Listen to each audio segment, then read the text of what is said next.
Hello and welcome to video lesson 2.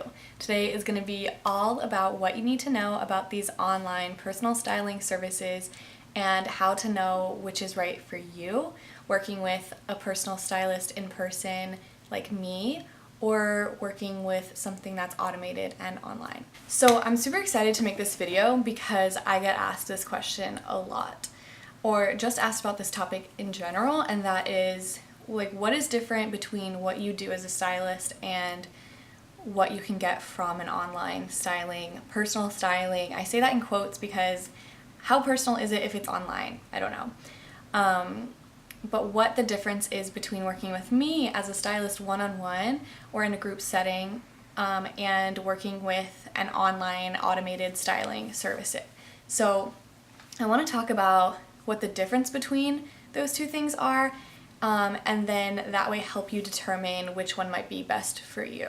This is going to be a little bit of a shorter video. I just want to go over the pros and cons and help you make that decision. So working with a personal stylist like me versus an online automated service, I would have to say, I was talking to someone last night about this. The biggest difference, to me at least, I've never used one of the services, so I don't know 100%, but to me it really seems like these online services are more personal shopping.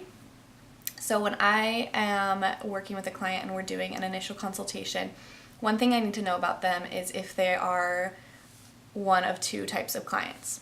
So the first type of client, someone who comes to a personal stylist, is someone who needs help. Like, they need to change their style, they need to find a style, they need help with their confidence, or just something with their wardrobe that they feel like they need help from someone else.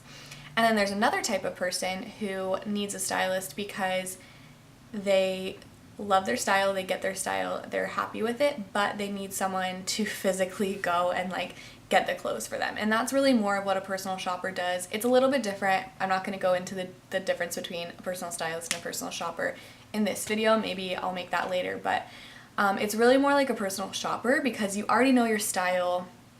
You just need someone who understands your style to go out and buy it for you.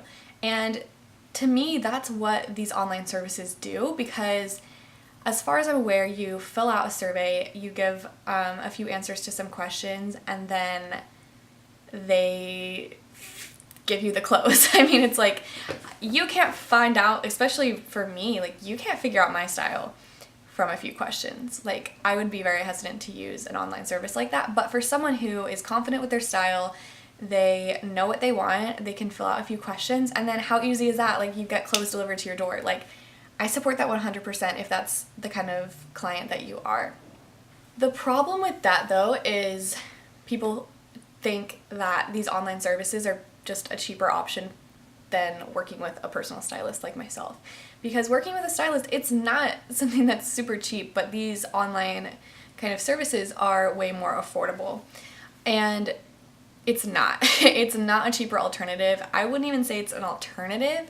I would just say it's actually just something completely different. So like I said, people who can use the online services are people who already know their style. They know what they want, and they just don't have the time. Maybe they're just too lazy, whatever. I'm not judging you, but they don't want to go to the store, or they don't want to shop online, and they just want it delivered to their door. And like, that's such an awesome option for that person.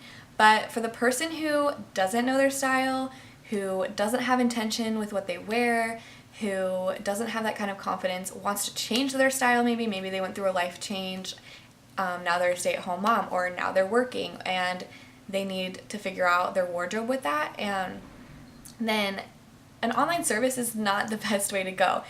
Because when you're working with a personal stylist like myself, I get to know you. I get to know the really deep and important things that you need to know about your clients, that I need to know about you to be able to help you find your power through your style, to help you figure out what you want in your wardrobe, to set intentions. Like, I'm probably gonna know your kids' names. I'm gonna know your schedule. Like, I'm gonna know things about you and your life that someone sitting behind a computer screen taking submissions of questionnaires is not gonna know about you.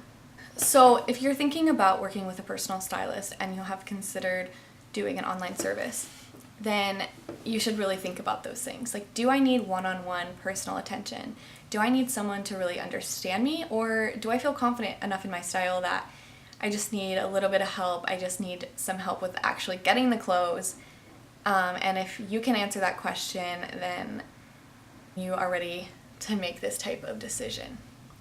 It's not about clothes, it's about self-confidence. It's about the way people see you. It's about the way you view the world and the way you want the world to view you. And that is not something that you can get on an online service. It's just not. It's great for someone who is busy or lazy or whatever and wants their clothes just picked out for them and delivered. Like, that's amazing. That is for you then. But if you really need help with your style, then DM me on Instagram or go to contact and send me an email and we can talk. And if you are watching this and you're like, I really don't know which one I am, then reach out to me. I wanted to talk about this for a while, and that's all you really need to know about making this decision. And so if you enjoyed this video, let me know, share it with your friends, follow me on Instagram at AgapeShop, and thank you so much for watching. Tune in next week for video lesson 3.